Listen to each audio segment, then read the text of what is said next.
कुछ लोगों के साथ जिंदगी बस गुजरती है, कॉलेज, दोस्ती, प्यार और फिर आगे बढ़ जाती है। पर मेरे साथ चीजें थोड़ी अलग थी। मैंने चीजें महसूस की जो बाकी लोग नहीं कर पाते। कुछ ऐसे पल जब कमरा खाली होता था पर लगता था कि जैसे कोई मौजूद है, और धीरे धीरे मुझे समझ आया कि ये सिर्फ डर नहीं था, ये। नमस्कार दोस्तों, आप सुन रहे हैं the horror show by Karnik. मैं हूं कर्णिक और आज के एपिसोड में आपका स्वागत है। ये कहानी मुझे इंस्टाग्राम पर भेजी गई थी। मैसेज लंबा था, थोड़ा उलझा हुआ, जैसे लिखने वाले को भी खुद समझ नहीं आ पा रहा हो कि कौन सी बात पहले कहे और कौन सी बाद में।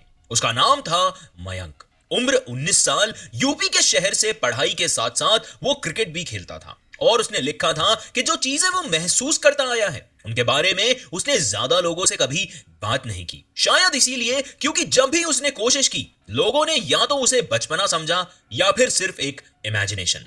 ये सारी बातें अभी की नहीं है, ये उसकी जिंदगी के अलग अलग दौर से जुड़ी हुई है। और जब उसने अपनी कहानी लिखना शुरू की तो वो सीधा बचपन से नहीं बल्कि उस वक्त से शुरू करता है जब वो इस दुनिया में आया भी नहीं था।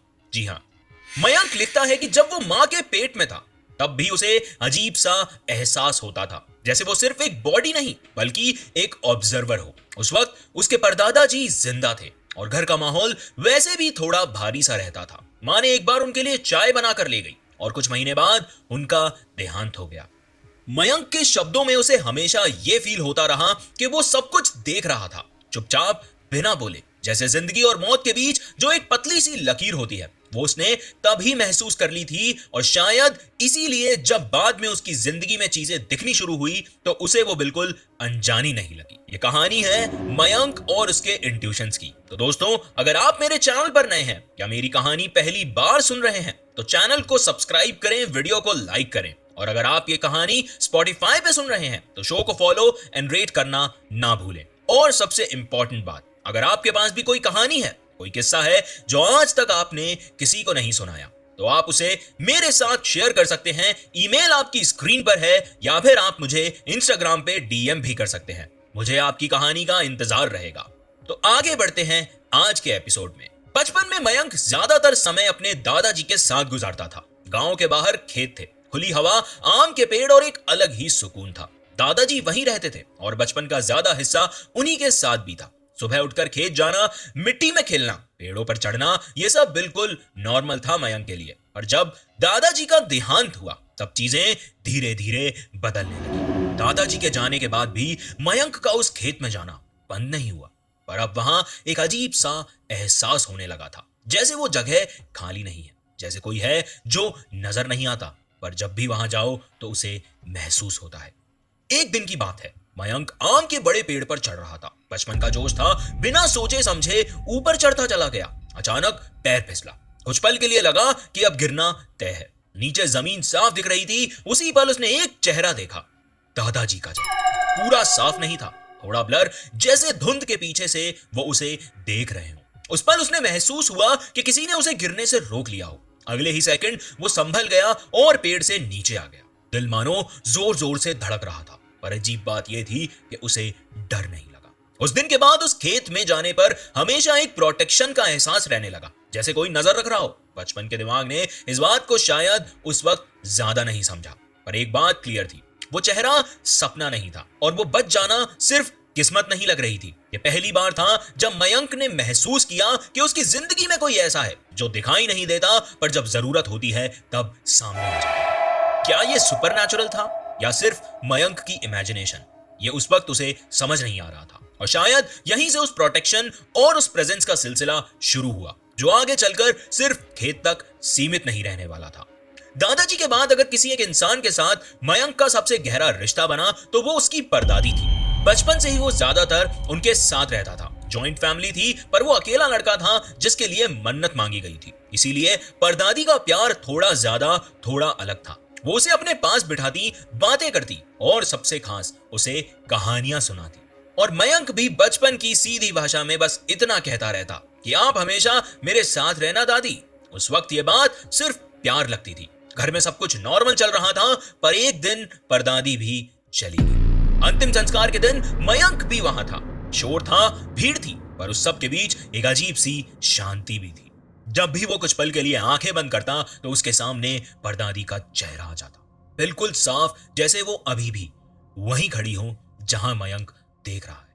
वो चेहरा डरावना नहीं था, पर नॉर्मल भी नहीं लग रहा था। उस दिन के बाद ये चेहरा याद बनकर नहीं रह गया, बल्कि एक प्रेजेंस की तरह उसके साथ रहने लगा, वक्त गुजारने लगा। हर वक्त उसको ये महसूस करवाने लगा कि मैं अब भी तेरे साथ हूं। लगभग 9 महीने बाद घर में एक बच्ची पैदा हुई, मयंक के चाचा की बेटी। और जैसे ही उसने बोलना शुरू किया, उसका पहला शब्द वही था, वही नाम और वैसी ही आवाज जो परदादी की हुआ करती। ये सुनकर आपको भी उतना ही शॉकिंग लगेगा जितना मुझे बताने में लग रहा है। आपने बिल्कुल सही सुना, उनकी आवाज, उस बच्ची का लहजा बिल्कुल मयंक की परदादी जैसा था। ये बात सुनकर घर में सब लोग शांत हो गए। कोई खुशी नहीं, कोई शोर नहीं, सिर्फ एक अजीब सी खामोशी थी। और धीरे धीरे लोग नोटिस करने लगे कि वो बच्ची कुछ बातों पर बिल्कुल परदादी जैसे रिएक्ट करती है। कभी डांटना, कभी जिद मचाना, बिल्कुल वही अंदाज। मयंक के लिए ये सिर्फ कोइंसिडेंस नहीं था। उसे लगने लगा कि जाने के बाद भी कुछ लोग पूरी तरह से जाते नहीं, वो सिर्फ अपना रूप बदलते हैं। और शायद परदादी भी उन्हीं में से एक थी, जो उसे छोड़कर गई तो थी, पर वापस आ गई थी किसी और तरीके से।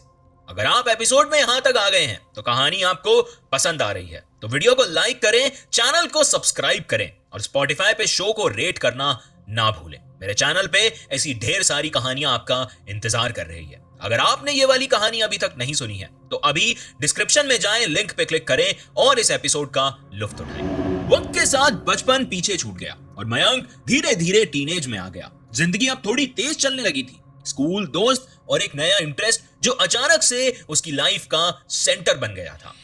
आप जो सोच रहे हैं ये वो नहीं है, वो था क्रिकेट। पहले भी खेलता था, पर इस दौर में कुछ बदल गया।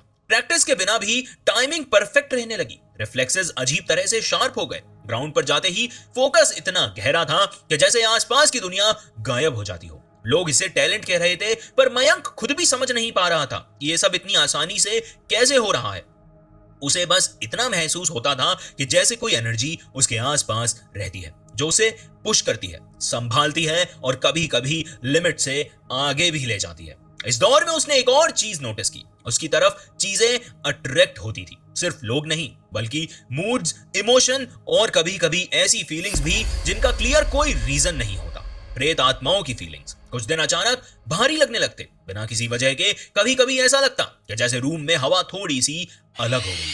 टाइम का फ्लो भी नॉर्मल नहीं लगता था। कुछ पल पल भर में गुजर जाते और कभी घंटे जैसे रुक रुक के निकलते। यह सब इतना धीरे हो रहा था कि उसे खुद भी समझने में वक्त लगा कि यह सिर्फ टीनेज का फेज नहीं है। क्रिकेट उसके लिए सिर्फ गेम नहीं रहा, वो जगह बन गई थी जहां वो खुद को और ज्यादा स्ट्रॉन्ग महसूस करता था। जैसे वहां उसके आसपास जो प्रेजेंस थी वो ज्यादा क्लियर हो जाती, पर उसे स्ट्रेंथ के साथ साथ एक अट्रैक्शन भी महसूस होने लगा था, जैसे कोई चीज उसकी तरफ आ रही हो। और बिना ये जाने क्यों मयंक खुद को रोक नहीं पा रहा था। ये वही पॉइंट था जहां नॉर्मल जिंदगी और आत्माओं के बीच की लाइन धीरे धीरे धुंधली होने लगती है। और आगे चलकर यह धुंधलापन सिर्फ उसके गेम तक सीमित नहीं रहने वाला था। टीनेज के उस दौर में जब जिंदगी पहली बार थोड़ी स्टेबल लग रही थी, तभी मयंक की लाइफ में एक लड़की आई। कोई फिल्मी एंट्री नहीं थी, ना कोई ड्रामेटिक मोमेंट, बस धीरे धीरे बातें शुरू हुई। रोज के मैसेजेस, छोटी छोटी कॉल्स और वो फीलिंग्स कि दिन कब निकल जाता कि पता ही नहीं चलता। मयंक के लिए यह सब नया था। क्रिकेट, दोस्ती और घर के बीच जो एक इमोशनल खाली जगह थी, वो धीरे धीरे भरने लगी थी। वो लड़की सिर्फ पसंद नहीं थी, वो एक कंफर्ट बन गई थी। उसके साथ वक्त गुजारते हुए मयंक को लगता था कि जैसे टाइम हवा के झोंके की तरह निकल रहा हो। न ज्यादा सवाल, न ज्यादा जवाब, बस साथ रहना उसे बहुत अच्छा लगता था। पर कुछ रिश्ते सिर्फ इसीलिए गहरे नहीं होते क्योंकि वो खुश होते हैं, बल्कि इसलिए गहरे हो जाते हैं क्योंकि उनमें एक अजीब सी डिपेंडेंसी बन जाती है। मयंक के लिए भी ये रिश्ता धीरे धीरे उसकी इमोशनल दुनिया का सेंटर बन गया। फिर अचानक सब बदल गया। बिना किसी क्लियर वार्निंग के वो लड़की उसे छोड़कर दूर हो गई। बातें बंद हो गई, कॉल्स का जवाब आना बंद हो गया। जो प्रेजेंस रोज महसूस होती थी वो एकदम से गायब हो गई। मयंक के लिए ये सिर्फ ब्रेकअप नहीं था, ये एक झटका था जो उस वक्त उसके दिमाग और दिल दोनों को समझ नहीं आया। वो चुप हो गया, ज्यादा बोलता नहीं था, क्रिकेट खेलता, पर पहले जैसी क्लैरिटी नहीं थी। वक्त गुजरा और उसे पता चलता है कि वो लड़की अब इस दुनिया में नहीं रही। ये बात धीरे धीरे सामने आई। और जब कंफर्म हुई तो मयंक के लिए रियलिटी समझना मुश्किल हो गया। ये सिर्फ लॉस नहीं था, ये गिल्ट, कंफ्यूजन और शॉक का एक मिक्स था।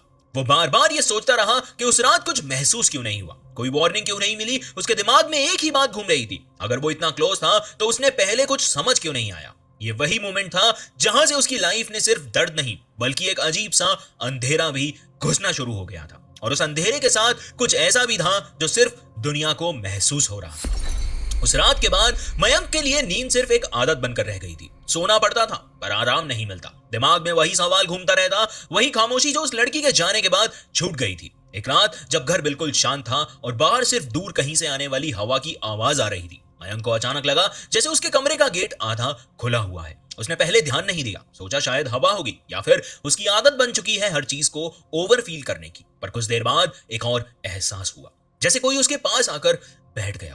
उसे महसूस हुआ कि बेड के एक कोने पे हल्का सा गद्दा दबा हुआ है, जैसे कोई वजन जो दिख नहीं रहा। उस वक्त उसने आंखें नहीं खोली, डर के मारे नहीं बल्कि इसलिए क्योंकि वो फेस ही नहीं करना चाहता था कि जो वो महसूस कर रहा है वो सच है। उस प्रेजेंस के साथ एक और चीज भी थी, ऐसा लग रहा था जैसे कोई कुछ कहना चाहता हो पर बोल नहीं रहा था। पर उस खामोशी में भी एक प्रेशर था, जैसे शब्द हवा में अटके हुए हो।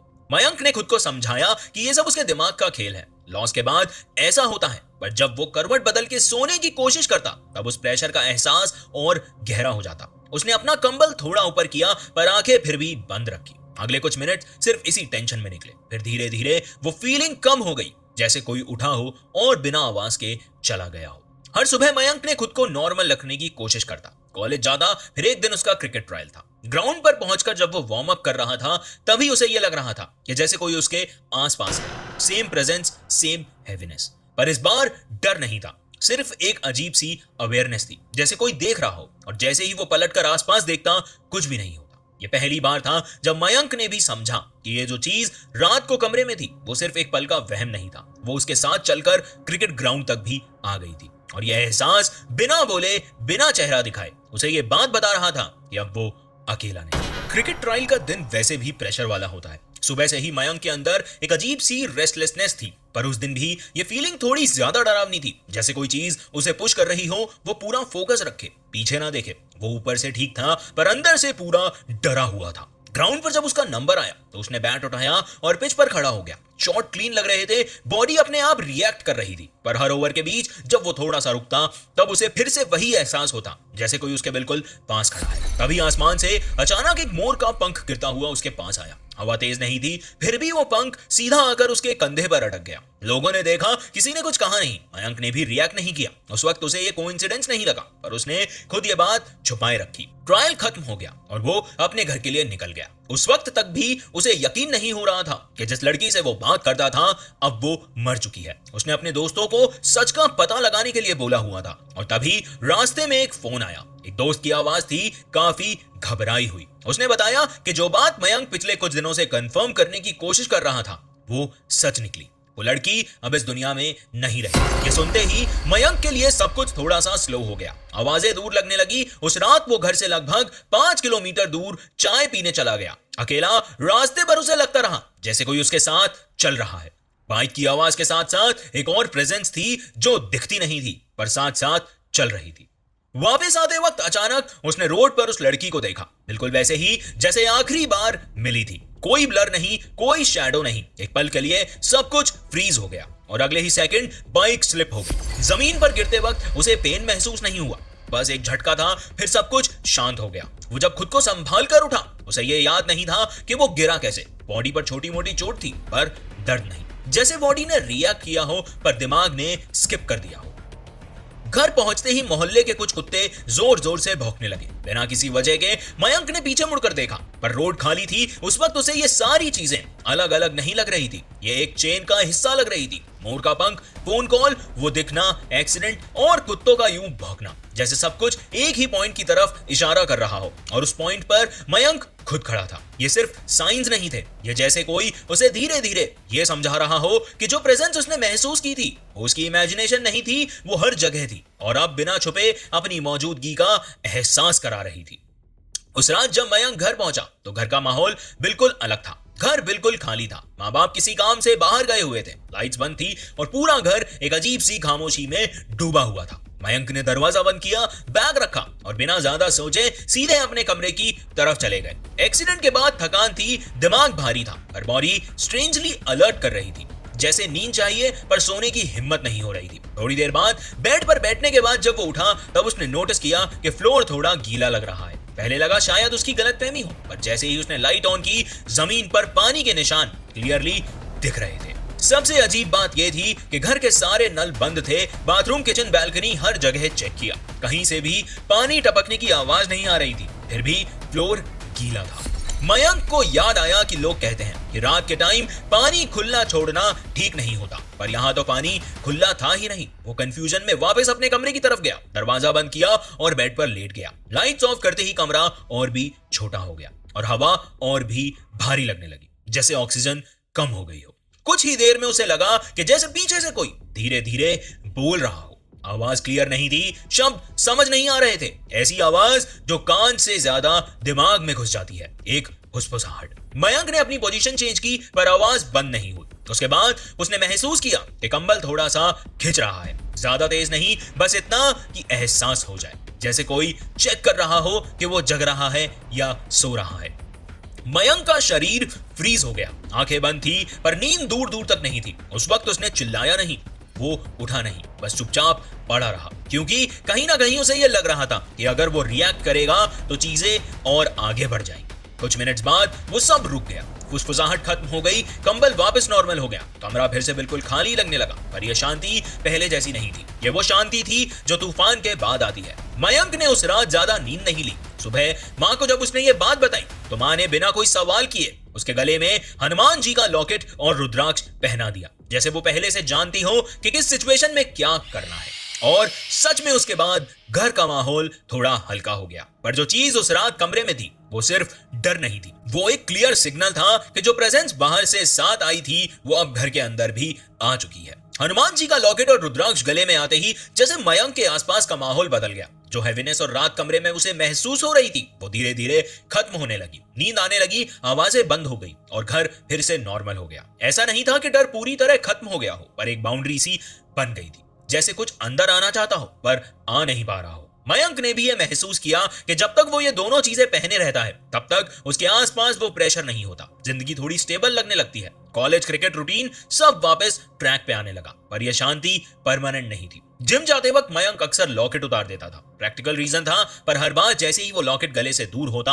वही पुराना एहसास धीरे धीरे लौट आता। कभी जिम के कोने में, कभी रास्ते में चलते हुए उसे लगता कि कोई उसके साथ साथ चल रहा है, कोई जो दिखता नहीं पर प्रेजेंस क्लियरली महसूस होती। अजीब बात यह थी कि इस बार डर कम था, उसके बदले एक स्ट्रेंज सा सपोर्ट था, जैसे कोई उसे कह रहा हो कि वो अकेला नहीं है। जब मयंक मेंटली लो हो जाता, जब उसे लगता कि कोई उसके साथ नहीं खड़ा, तब ये प्रेजेंस ज्यादा स्ट्रॉन्ग महसूस होती और जैसे ही वो वापस लॉकेट पहनता सब कुछ शांत हो जाता। ये कॉन्ट्रडिक्शन मयंक को कंफ्यूज करने लगा। एक तरफ वो चीजें थी जो उसे डरा रही थी और उसकी नींद चुरा रही थी, और दूसरी तरफ वही चीज थी जो उसे संभाल भी रही थी, जो उसे गिरने से पहले थाम लेती थी। लॉकेट उसे प्रोटेक्शन देता था पर साथ ही उस प्रेजेंस को दूर भी कर देता था, जैसे वो चीज नाराज नहीं होती, बस पीछे हट जाती हो। ये सवाल धीरे धीरे मयंक के दिमाग में बैठ गया, क्या जो उसके साथ है वो नुकसान पहुंचाने आई है या फिर बचाने? और अगर वो बचाने आई है तो फिर उसका रूप इतना डार्क क्यों लगता है? ये वो पॉइंट था जहां मयंक समझ गया